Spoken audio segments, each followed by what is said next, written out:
You'll never go back to buying a store-bought apple pie after you've tried this recipe. Trust me guys, it's so easy to make, and if you want, you could buy a store-bought crust, but honestly, making your own crust is going to be so much better, and it's easy because it's only 3 ingredients plus some ice water, and you could even make it the day before and just keep it in the fridge, or if you want to make it a couple days before, you can put it in the freezer. I've had pie crust in the freezer for up to a week. I'm sure it'll last a little bit longer, but I usually don't last longer than a week before I make the pie.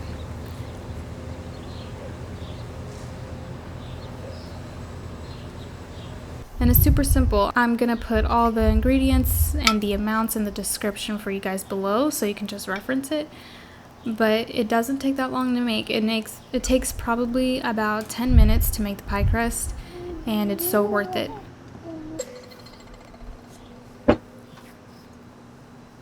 Just gonna put these into like discs. And they're ready. I'm gonna wrap these in saran wrap and leave them in the fridge for tomorrow. So now we're moving on to the apples and the filling. This is probably the step that's gonna take the longest. It's just peeling, coring, and slicing out the apples into small pieces. And so I used 2.5 pounds of Granny Smith apples, and then I just poured half a lime over it.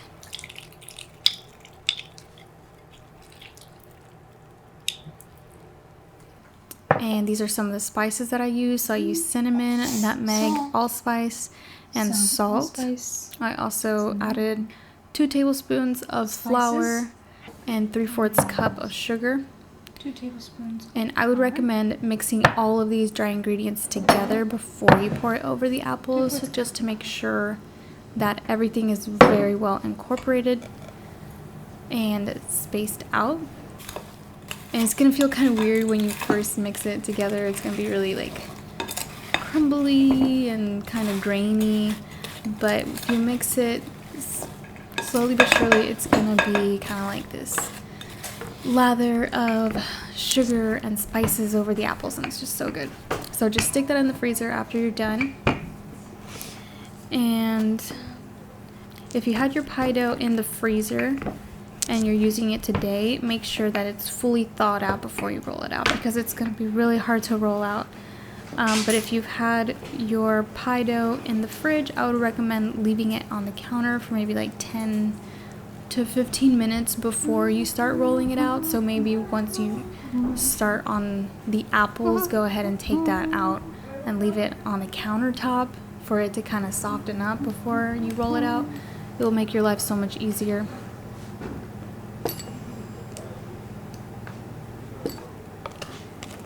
With the pie dough that I made yesterday, I was able to get 2 pie crusts out of it. So the first one I just put as a layer on the bottom, and the second one I'm using it for the weave on top.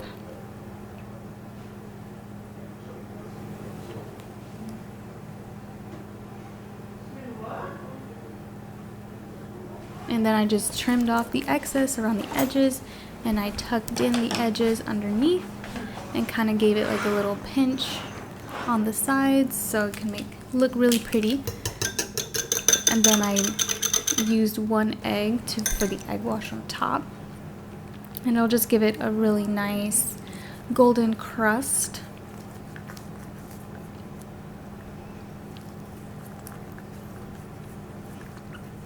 And finally, I just sprinkled some crystal sugar sprinkles on top, just to kind of give it, you know, a little texture.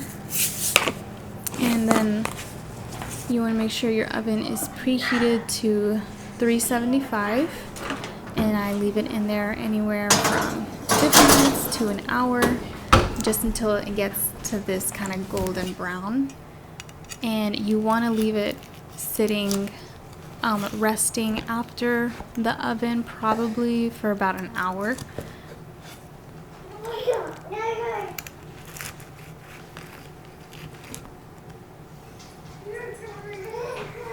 So this is probably an hour or 2 after I took it out of the oven, and guys, it's so good.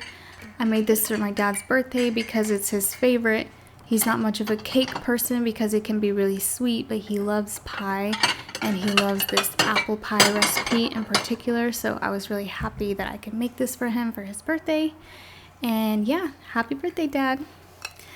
It was so good, and you can pair it with some vanilla ice cream on top. It tastes so good, and it's so good for springtime. And yeah, I love it. I hope you guys try this, and thank you so much for watching.